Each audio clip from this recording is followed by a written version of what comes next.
श्रद्धे महानुभावों,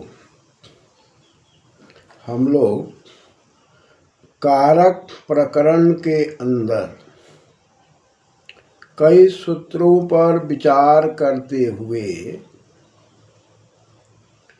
हम लोगों ने अपादान कारक के अंतिम सूत्र पर विचार किया था, भुवः प्रभवः।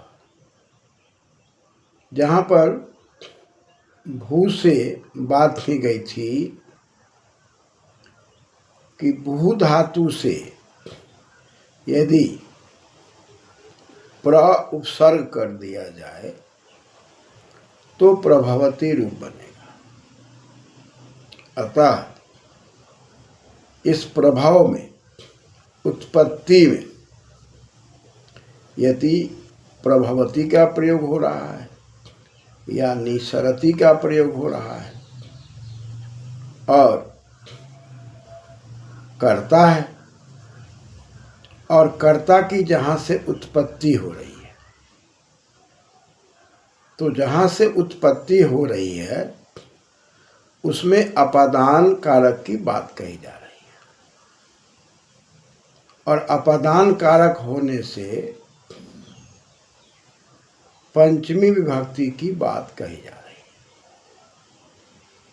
और पंचमी विभक्ति करने के बाद हिमालयात् गंगा प्रभवती, यहाँ भू धातु से प्रभवती बना हुआ है, प्रउपसर्ग लगने के बाद तिप प्रत्यय, यानी कि उत्पत्ति हो रही है, गंगा निकल रही है, निसरती निकल रही है। तो गंगा यहाँ इस वाक्य में कर्ता है, और गंगा के लिए उसका जो उत्पत्ति का वैभव है, उद्गम स्थान है, वह हिमालय है। और जहाँ से उत्पन्न हो रही है उस की बात कही जा रही है कि जहाँ से उत्पत्ति हो रही है, उत्पत्ति हिमालय से है। अतः इस सूत्र से, भुवः प्रभवः सूत्र से, हिमालय में अपादान कारक, और अपादान कारक होकर अपादाने पंचमी से पंचमी विभक्ति होकर पंचमी विभक्ति के एक वचन का प्रत्यय ङसी, और ङसी को आत होकर हिमालय आत, अकस्वर्णे दीर्घ से दीर्घ होकर हिमालयात्, हिमालयात् गंगा प्रभवती।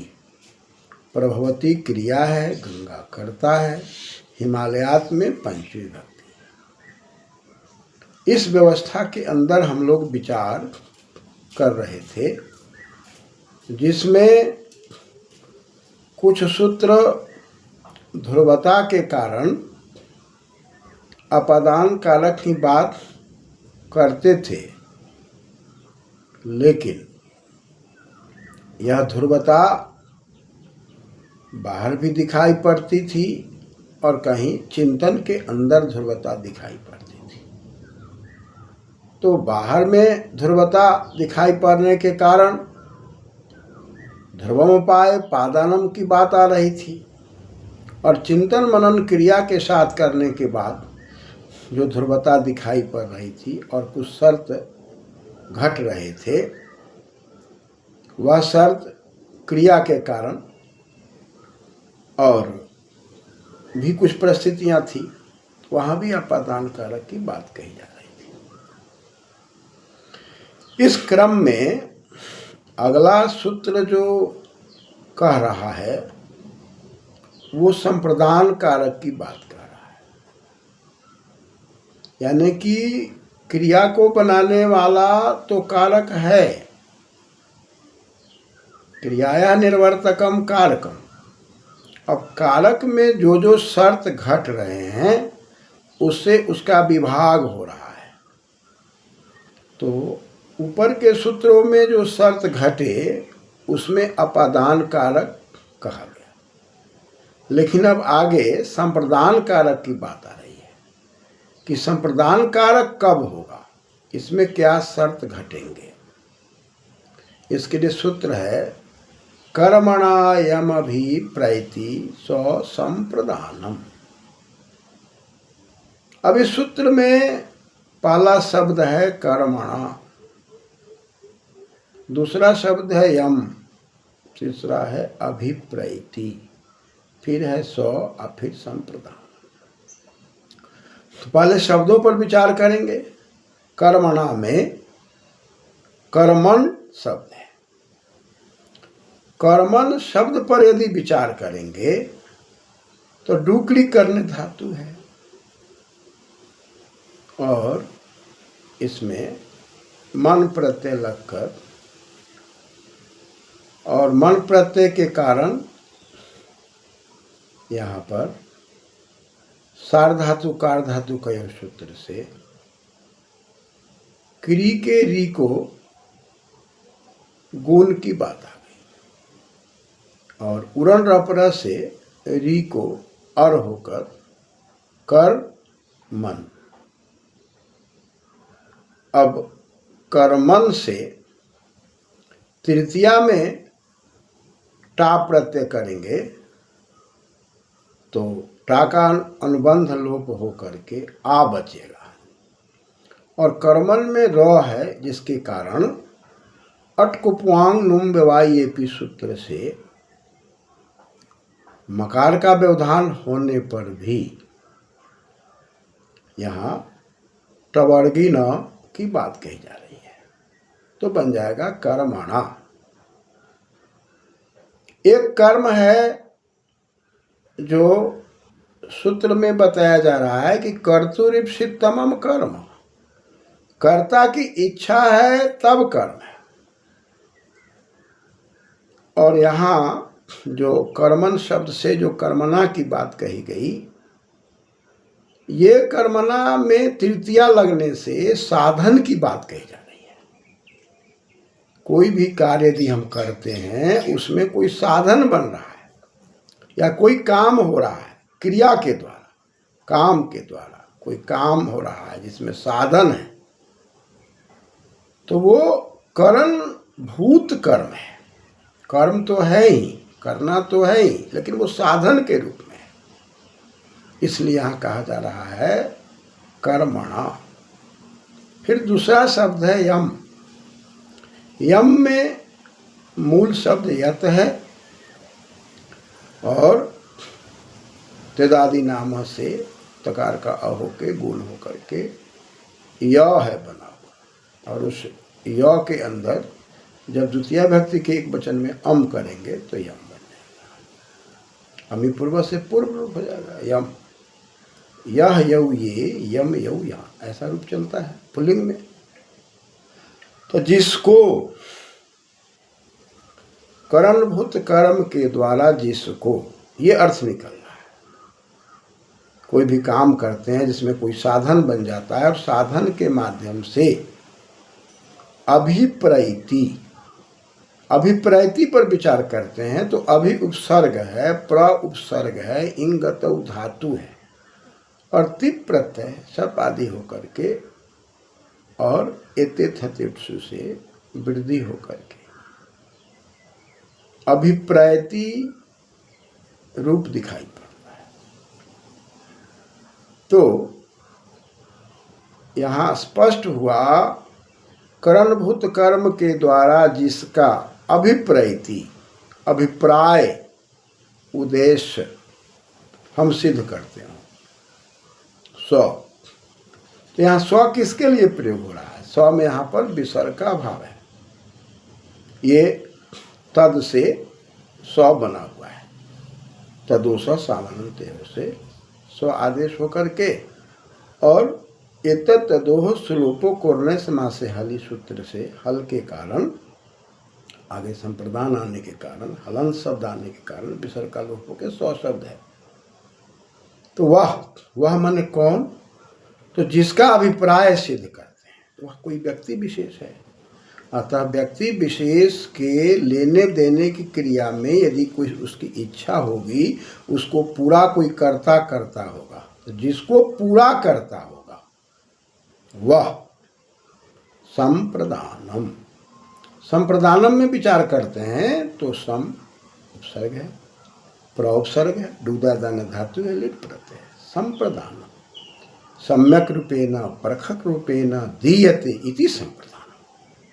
देना तो है, दान करना तो है, संतुलन में, प्रखरता के साथ, बुद्धि के साथ, वैभव के साथ, सोच समझ के साथ, तब वह संप्रदान है। एक दान है जो बिना सोचे देना है, और एक सोच समझ के देना है, वो संप्रदान है।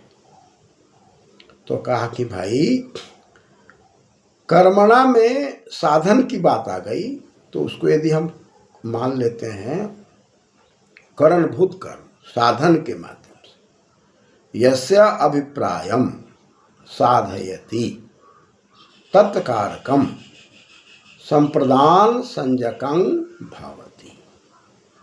यानी कि हम कोई साधन लेते हैं, कोई क्रियाकलाप करते हैं, और उस क्रियाकलाप से किसी के अंदर कुछ मांगने का अभिप्राय है, इच्छा है, उद्देश्य है, और हम उसको पूर्ति करने लगते हैं, तो वह व्यक्ति जिसको हम पूर्ति करने लगते हैं, उस व्यक्ति के अंदर या उस शब्द के अंदर, व्यक्ति से शब्द और शब्द से व्यक्ति, तो उस शब्द के अंदर, उस व्यक्ति के अंदर बात कही जा रही है कि उसको हमें संप्रदान कहना होगा, क्योंकि हमको देना है, सोच समझ के देना है, प्रखरता के साथ देना है, और संतुलन के साथ देना है। ऐसी परिस्थिति में संप्रदान की बात कही जा रही है। जैसे हम कहते हैं कन्यायै वस्त्रं ददाति, कन्या को वस्त्र देता है। तो कन्या को वस्त्र देने में कन्या का जो उद्देश्य है, वस्त्र ग्रहण करके स्वीकार करना,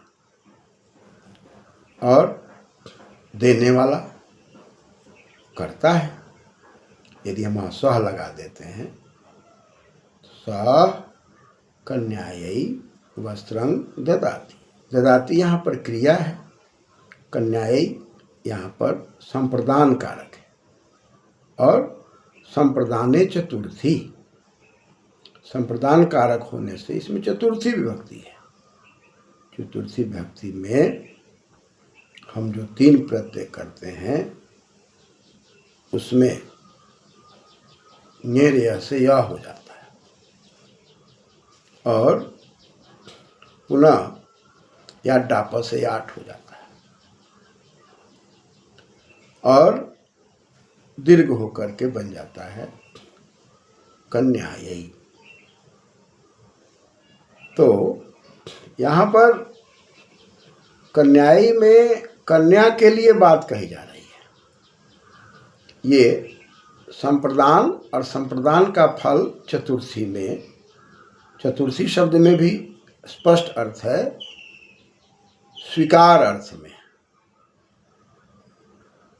और स्वीकरने अर्थ में, और वहाँ पर पहले बना है चतुर, अथुक आगम होके, और स्त्रीलिंग में निप प्रत्यय लगे चतुर्थी बना हुआ है। यानी कि वो स्वीकृति में, एक तो दान करना है, देना लेना है, उसमें स्वीकृति जब हो गई, ऐसी परिस्थिति में चतुर्थी संप्रदाने, ठीक प्रकार से आदान प्रदान करने में उसकी स्वीकृति हो गई, उसका अभिप्राय पूर्ण हो रहा है, इस अर्थ में चतुर्थी भक्ति के निप प्रत्यय आदि होकर के कन्याएं। और वस्त्रम, वस्त्रम में द्वितीय भक्ति है, कर्ता की इच्छा है, वस्त्रम ददाति क्रिया है, और स यहाँ पर करता है।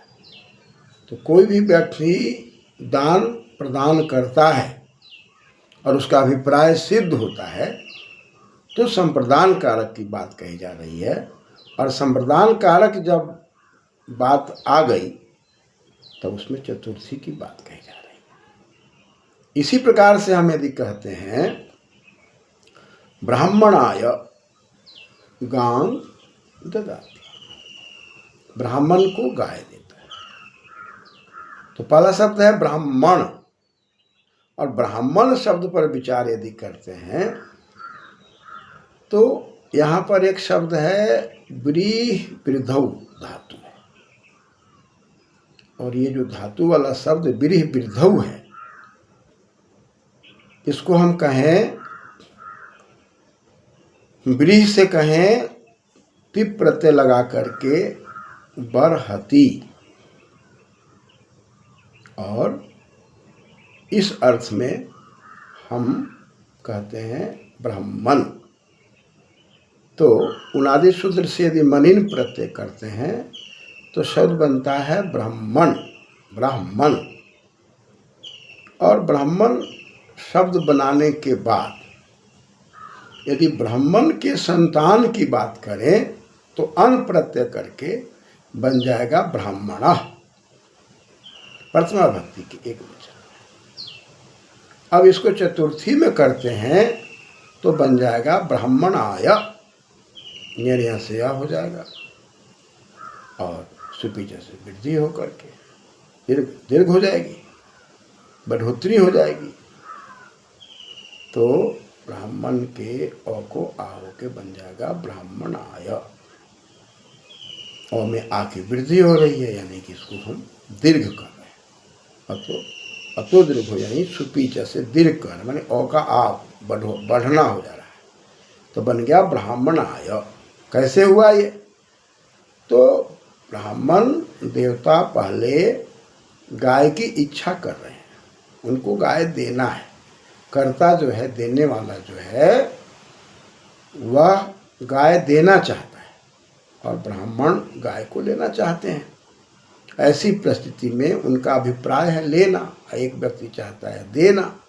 तो देने लेने की क्रिया में यम अभिप्रैति, उनके अभिप्राय को पूर्ण करना हम चाहते हैं, अतः संप्रदान कारक और चतुर्थी विभक्ति होकर के ब्राह्मण आया। गाम में तृतीय विभक्ति है, कर्म कारक है ददाति। तो मान लीजिए कि उसके पहले हम कोई शब्द ले लेते हैं, गणेशः ब्राह्मणाय गां ददाति, गणेश ब्राह्मण को दान करता है। तो यहाँ यह जो ज्ञान विज्ञान से ओतप्रोत व्यक्तित्व है, और वह चूंकि ब्राह्मण व्रीहि वृद्धौ धातु से है, वो ईश्वर की संतान है। जो भी ज्ञान विज्ञान से ओतप्रोत है वो ईश्वर की संतान है, और ईश्वर की जो संतान है उसके अपत्य अर्थ में अन करके ब्राह्मण शब्द बना हुआ है।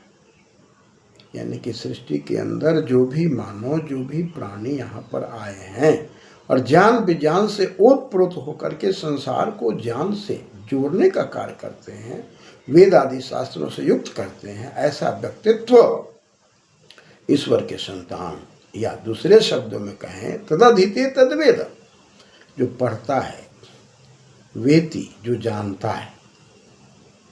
तो ब्रह्म वेति, ब्रह्म को जानता है, इस अर्थ में अन प्रत्यय करें तो ब्राह्मण, और चतुर्थी में ब्राह्मणाय। तो ऐसा व्यक्तित्व को हमारी परंपरा में दान करने की परंपरा है। तो यहाँ सूत्र कहता है कि कर्मणा यम अभिप्रैति स संप्रदान, करणभूत कर्म से जिसका अभिप्राय सिद्ध करें उसमें संप्रदान कारक होता है। अतः यहाँ पर संप्रदान कारक होकर के ब्राह्मणाय गां ददाति बना। यह क्रमशः पुनः आगे विचार किए जाएंगे। धन्यवाद।